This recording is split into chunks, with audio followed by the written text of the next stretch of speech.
नमस्ते दर्शकों और आपका स्वागत है the Indian lawyer legal tips में। आज का विषय बहुत अलग से बहुत हटके है और आज हम यूथनेशिया पे डिस्कस करेंगे।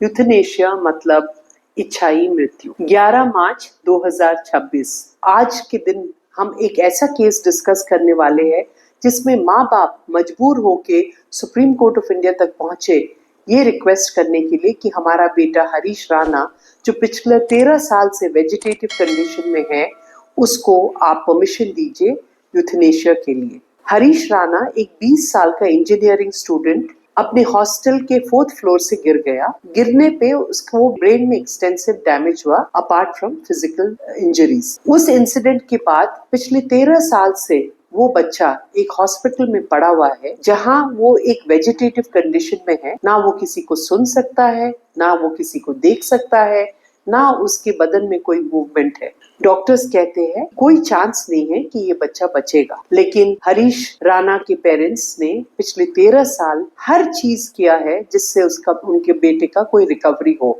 सैडली आज वो दिन आ गया जब उनको यूथनेशिया के लिए सुप्रीम कोर्ट में अपील करना पड़ा। एक जजमेंट रिसेंटली पास हुआ है called Harish Rana versus union of India. ये जजमेंट 11 मार्च 2026 को पास हुआ है। इसमें सुप्रीम कोर्ट ऑफ इंडिया ने हरीश राणा के पेरेंट्स को यूथनेशिया का परमिशन दे दिया। अब हम थोड़ा आगे चल के हम देखते हैं कि यूथनेशिया क्या लीगल है। तो आमतौर पे मोस्ट कंट्रीज में यूथनेशिया इलीगल है, बट कुछ डेवलप्ड कंट्रीज है जिनमें उन्होंने कहा कि यूथनेशिया शुड बी अलाउड। अब यूथनेशिया का 2 कैटेगराइजेशन है, एक एक्टिव यूथनेशिया, दूसरा पैसिव यूथनेशिया। एक्टिव यूथनेशिया वो है जब कोई इंसान कोर्ट को अप्रोच करता है कि मुझे और जीना नहीं है, वो कोई भी वजह हो सकता है, और वो कोर्ट से परमिशन मांगता है कि मेरे को यूथनेशिया करने का एक मौका मिले। लेकिन इंडिया में ये अलाउड नहीं है। पैसिव यूथनेशिया वो सिचुएशन है जहां एक इंसान जिसको फिजिकल या मेडिकल प्रॉब्लम्स है, जिसका कोई इलाज नहीं है, वो अप्रोच करता है कोर्ट में रिक्वेस्ट करने के लिए कि euthanasia should be allowed. Delhi high court ने हरीश राणा के पेरेंट्स का ये अपील रिजेक्ट कर लिया।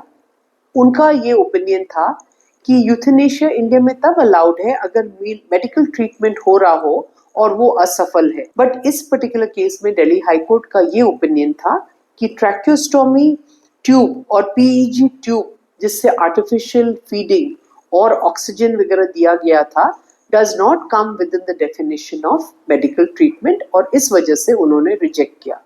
जब ये matter supreme court of India पे आया तो सुप्रीम कोर्ट ऑफ इंडिया ने 2 मेडिकल बोर्ड्स को इन्वेस्टिगेशन और अपना रिपोर्ट देने के लिए कहा, जिसमें से एक लोकल बॉडी था और दूसरा all India institute of medical sciences new Delhi. दोनों मेडिकल बोर्ड्स ने जब अपने ओपिनियंस दिए तो ये क्लियर हो गया कि हरीश राणा को इरिवर्सिबल ब्रेन डैमेज है। वो 13 साल से परमानेंट वेजिटेटिव कंडीशन में है, उसकी रिकवरी का कोई चांस ही नहीं है, और आर्टिफिशियल फीडिंग कंटिन्यू करने से उसकी कंडीशन में कोई इम्प्रूवमेंट आने का चांस नहीं है।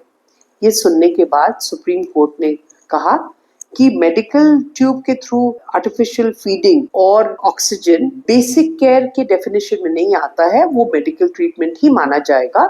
और क्योंकि वो मेडिकल ट्रीटमेंट के डेफिनेशन में आता है तो कोर्ट ने यूथनेशिया का परमिशन दे दिया। तो आज हरीश राणा के पेरेंट्स को फाइनली सुकून मिला है कि उनके बेटे का यूथनेशिया वो करवा सकते हैं। एक माता पिता के लिए कितना दुख भरी बात है ये कि वो किसी कोर्ट में जाके यूथनेशिया मांगे, लेकिन क्या कर सकते हैं, ये उनकी मजबूरी है। Article 21 of the constitution of India says every citizen of India has the right to live life with liberty and dignity.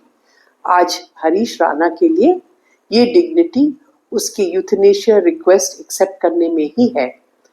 अगर आपको ये पॉडकास्ट पसंद आया तो आप हमें एक लाइक दीजिए और इसको आगे शेयर कीजिए ताकि ज़्यादा से ज़्यादा लोग यूथनेशिया दैट इज इच्छा ही मौत के बारे जाने। अगर आपको कोई कमेंट करना है तो आप कमेंट्स में डालिए, हम आपको ज़रूर जवाब देंगे, या आप हमें ईमेल लिखें।